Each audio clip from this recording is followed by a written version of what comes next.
안녕하세요. 한빛교회 성도 여러분. 갑자기 몰려온 한파가 몸을 더욱 움츠리게 하는 이때에 여러분들은 건강하게 잘 지내고 있습니까? 오늘은 사도행전 4장 5절부터 12절까지의 말씀을 읽고 예수 그리스도의 이름이라는 제목으로 묵상하며 풍성한 은혜를 누리고 새 힘을 얻는 시간이 되기를 원합니다. 제 성경으로는 신약성경 192쪽입니다. 5절 말씀부터 읽겠습니다. 이튿날 관리들과 장로들과 서기관들이 예루살렘에 모였는데 대제사장 안나스와 가야바와 요한과 알렉산더와 및 대제사장의 문중이 다 참여하여 사도들을 가운데 세우고 묻되 너희가 무슨 권세와 누구의 이름으로 이 일을 행하였느냐? 이에 베드로가 성령이 충만하여 이르되 백성의 관리들과 장로들아, 만일 병자에게 행한 착한 일에 대하여 이 사람이 어떻게 구원을 받았느냐고 오늘 우리에게 질문한다면 너희와 모든 이스라엘 백성들은 알라. 너희가 십자가에 못 박고 하나님이 죽은 자 가운데서 살리신 나사렛 예수 그리스도의 이름으로 이 사람이 건강하게 되어 너희 앞에 섰느니라. 이 예수는 너희 건축자들의 버린 돌로서 집 모퉁이의 머릿돌이 되었느니라. 다른 이로서는 구원을 받을 수 없나니 천하 사람 중에 구원을 받을 만한 다른 이름을 우리에게 주신 일이 없음이라 하였더라. 아멘. 텔레마투스라는 늙은 수도사가 있었습니다. 그는 시골에서 작은 수도원을 섬기면서 하나님께 예배를 드리며 기도하는 경건한 수도사였습니다. 어느 날 그가 하나님께 기도하는 중에 하나님의 음성이 들렸습니다. 로마로 가라. 그는 하나님의 말씀에 순종하기로 하고 로마를 향해서 긴 여정을 떠났습니다. 오랜 여행 끝에 로마에 도착했습니다. 그가 로마에 도착했을 때는 축제 기간이었습니다. 많은 사람들이 원형극장으로 몰려가고 있기에 그도 군중을 따라갔습니다. 그곳에서는 검투 시합이 열리고 있었는데 두 검투사가 끝까지 싸워 한 사람이 죽는 것을 보면서 즐기는 행사였습니다. 사람들은 그것을 보면서 환호를 지르고 자신들의 스트레스를 풀었던 것입니다. 경기가 시작되고 두 사람의 검투사가 황제 앞에 인사를 드린 후 경기장 중앙으로 나아갑니다. 그때 그 수도사의 마음 속에 불현듯 이것은 옳지 못하다는 생각이 들었습니다. 그리고 하나님께서 그를 왜 로마로 가게 하셨는지를 깨닫게 되었습니다. 싸움이 막 시작되려는 그때 그는 일어서서 예수의 이름으로 명하노니 멈춰라! 고 소리를 쳤습니다. 그러자 그곳에 있던 많은 사람들이 구부정한 늙은 수도사 한 사람이 일어서 멈춰라! 멈춰라! 하니 그것이 쇼의 일부분인 줄 알고 마냥 좋아하고 박수를 쳤습니다. 군중은 살벌하게 잔인한 검투 시합에 늙은 수도사까지 고용해서 게임을 즐겁게 하는 것으로 생각하고 즐거워했습니다. 그런데 이 수도사는 장난이 아니었습니다. 이 검투사들이 계속 싸우려고 하니 경기장으로 내려가 소리칩니다. 예수의 이름으로 멈춰라. 이에 도가 지나치다고 생각한 관중들이 검투 시합에 방해됨을 이유로 야유를 보내고 화를 냅니다. 그때 검투사 중 한 사람이 수도사를 칼로 찔렀습니다. 그는 칼에 찔려 죽어가면서도 예수의 이름으로 멈추라고 외쳤습니다. 그 순간 성령께서 역사하셨습니다. 경기장의 분위기는 숙연해졌습니다. 야유하고 조롱하던 그 많은 사람들은 입을 열지 못하고 한 사람은 자리에서 일어나서 조용히 퇴장을 하는데 그는 바로 황제였던 것입니다. 많은 사람들이 그 뒤를 따라 퇴장했고 그를 죽였던 검투사들도 고개를 숙이고 퇴장했습니다. 이것은 AD 391년에 역사 속에 있었던 실제 사건으로 로마에서 사람을 죽이는 검투사의 결투가 이때부터 없어졌다고 합니다. 사도행전 3장에는 베드로와 요한이 성전에 기도하러 올라갈 때 미문에 앉아 구걸하는 안전뱅이를 기적적으로 고쳐주는 사건이 나타납니다. 그런데 그때 사용한 것은 은과 금이 아니었습니다. 나사렛 예수 그리스도의 이름이었습니다. 이 기적의 사건을 계기로 베드로와 요한은 많은 사람들에게 복음을 전하게 되었습니다. 그러자 유대 관원들과 서기관들과 대제사장들이 베드로와 요한을 붙잡아 공회에 세우고 협박을 합니다. 너희가 무슨 권세와 누구의 이름으로 이 일을 행하였느냐고 7절에 묻습니다. 그때 베드로가 성령이 충만한 가운데 유대 종교 지도자들에게 담대하게 예수 그리스도의 이름의 능력을 전가합니다. 그 첫 번째가 예수 그리스도의 이름으로 건강하게 되었다는 것입니다. 10절 말씀에 너희와 모든 이스라엘 백성들은 알라. 너희가 십자가에 못 박고 하나님이 죽은 자 가운데서 살리신 나사렛 예수 그리스도의 이름으로 이 사람이 건강하게 되어 너희 앞에 섰느니라고 말씀합니다. 베드로는 나면서부터 못 걷게 된 사람이 이렇게 건강해서 걸을 수 있게 된 것은 십자가에 죽으셨다가 부활하신 예수 그리스도의 이름으로 된 것이라고 담대하게 선포합니다. 이 말씀에는 몇 가지 의미가 담겨 있습니다. 첫째, 결코 인간의 능력으로 된 것이 아니라는 것입니다. 당시 유대 종교 지도자들은 자신들이 모든 능력과 모든 권세를 가지고 있다고 여겼습니다. 그러나 베드로는 자신들이 그들을 고친 것이 아니라고 말하고 있습니다. 둘째로 예수 그리스도는 십자가에서 죽으셨다가 다시 부활하신 분임을 선포하고 있습니다.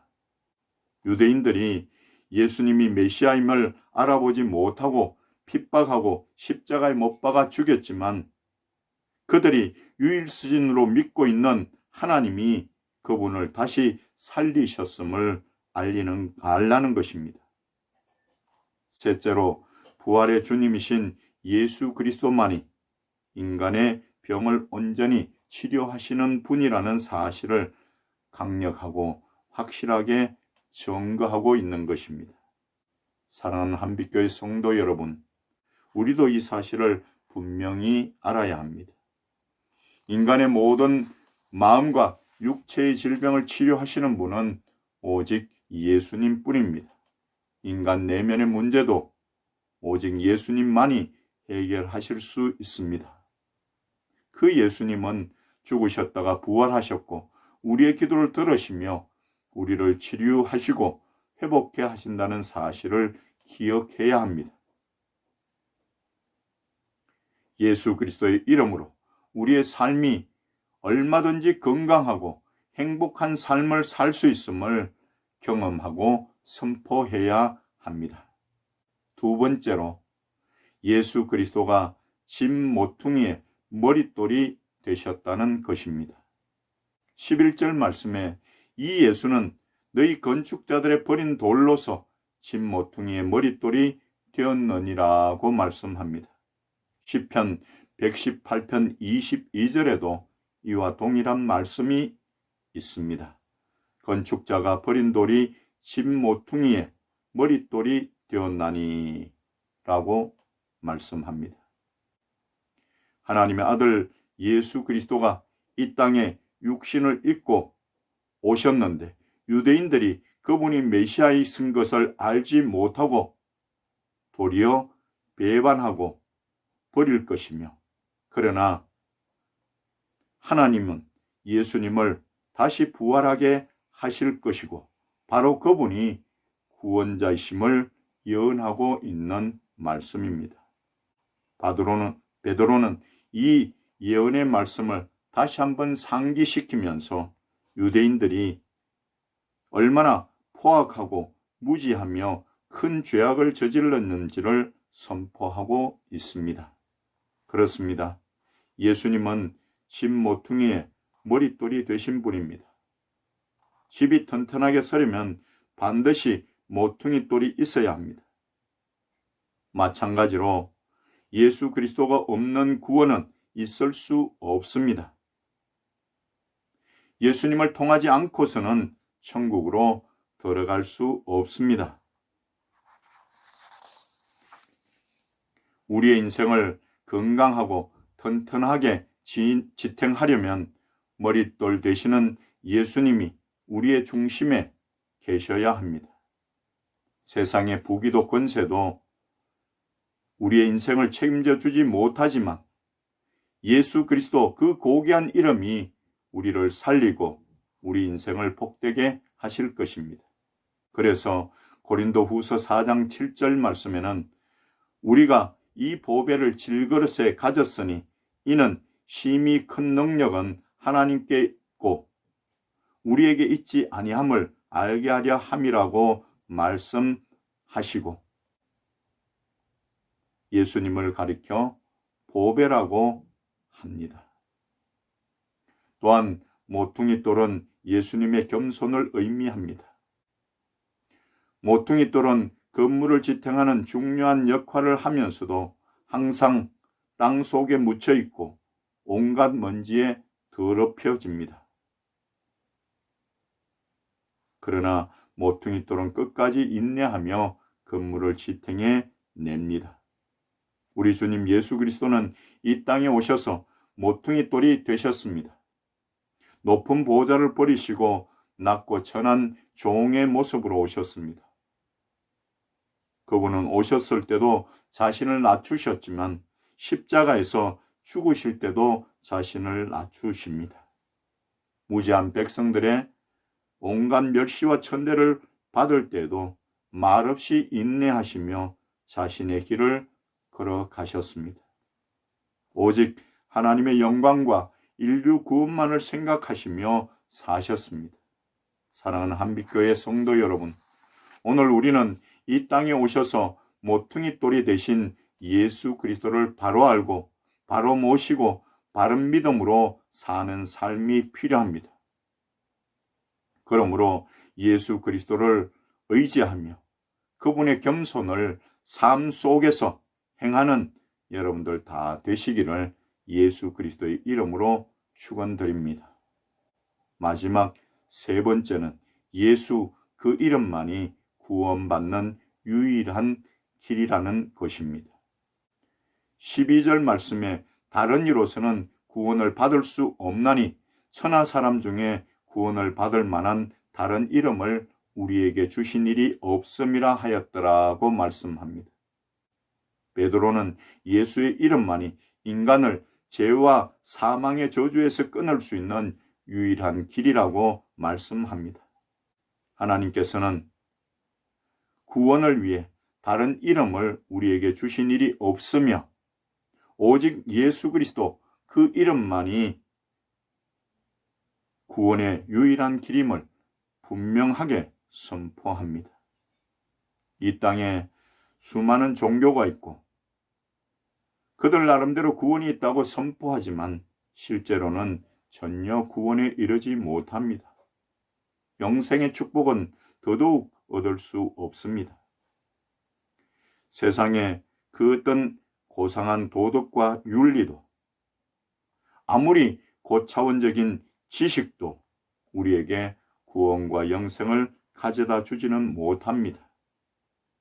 세상에서 제 아무리 착하게 살고 선을 행하여도 구원받을 수 없으며 천국에 들어갈 수 없습니다. 오직 예수 그리스도를 영접하고 그 이름의 능력을 믿고 부르는 자만이 구원과 영생을 얻습니다. 요한복음 1장 12절 말씀에서는 영접하는 자, 곧 그 이름을 믿는 자들에게는 하나님의 자녀가 되는 권세를 주셨으니 라고 분명히 말씀하고 있습니다. 그러므로 예수 믿는 우리들은 오직 예수 그리스도 외에는 구원이 없음을 분명히 알고 흔들리지 않는 믿음 위에 굳건히 서야 합니다. 또한 이 사실을 이웃들에게 때를 얻든지 못 얻든지 전하여야 합니다. 이런 선을 행하다가 낙심하지 않으면 때가 이름에 거두게 될 것이라고 갈라디아서 6장 9절에서 말씀합니다. 베드로와 요한이 성령이 충만하여 담대히 선포하는 복음에 유대 종교 지도자들은 뭐라고 비난할 말이 없었습니다. 거기에다 안전뱅이였다가 예수 그리스도의 이름으로 일어나 그런 사람이 거기에 함께 있었으니 부인도 할 수 없었습니다. 그런데도 유대 종교 지도자들은 사도들을 위협하여 더 이상 예수의 이름으로 아무에게도 말하지 못하도록 판결합니다. 그러나 베드로와 요한은 그들에게 분명히 말합니다. 19절로 20절 말씀에 보니 베드로와 요한이 대답하여 이르되 하나님 앞에서 너희의 말을 듣는 것이 하나님의 말씀을 듣는 것보다 옳은가 판단하라. 우리는 보고 들은 것을 말하지 아니할 수 없다 하니 라고 기록하고 있습니다. 사랑하는 한빛교회 성도 여러분, 보고 들은 것은 확신을 가지고 말할 수 있습니다. 만약 내가 어떤 약을 먹고 병이 나았다면 다른 사람에게 그 약에 대해 확신을 가지고 또박또박 설명할 것입니다. 우리가 예수 그리스도의 존귀한 이름, 능력의 이름에 대해 확신을 갖지 못하고 드러내어 전하지 못하는 이유는 오직 하나입니다. 보고 들은 것, 즉 체험이 부족하기 때문입니다. 그러므로 이제부터라도 말씀과 기도와 찬양과 예배를 통해 예수님을 많이 경험하시기 바랍니다. 경험한 만큼 말할 수 있고 전할 수 있습니다. 또한 그렇게 전할 때에 성령님이 역사하셔서 어떤 상황에서라도 예수 그 이름의 능력을 더하실 것입니다. 2021년을 시작하는 우리는 많이 연약한 상태이지만 점점 더 예수를 깊이 알고 경험함으로 예수 그리스도의 이름의 능력과 권세를 누리는 우리 모두가 되기를 진심으로 기원합니다. 기도하겠습니다. 하나님 아버지, 오늘도 비대면이지만 하나님 앞에 예배 드릴 수 있게 하심을 감사드립니다. 우리의 예배를 통해서 하나님께서는 영광을 받으시고 또 우리를 긍휼히 여기셔서 크신 은혜를 베풀어 주시기 원합니다. 하나님, 우리의 삶 속에서 예수 그리스도 이름, 그 의미를 바로 알고 그 능력과 권세를 누리며 살아갈 수 있도록 믿음과 은혜를 다하여 주시옵소서. 성도들의 가정과 가족들에게도 동일한 믿음과 은혜를 베풀어 주시옵소서. 연약한 성도들 있습니까? 하나님, 저들을 치유하여 주시옵소서. 원하옵기는 우리의 삶에서 예수 그리스도 그 귀한 이름을 전하는 그런 열정을 다하여 주시옵소서. 참으로 코로나19 바이러스 감염증과 갑자기 닥친 한파로 고통받는 사람들을 긍휼히 여겨 주시옵소서. 오늘도 귀한 예물을 하나님께 올려드립니다. 10분의 1을 말씀에 따라 드리는 귀한 손길도 있습니다.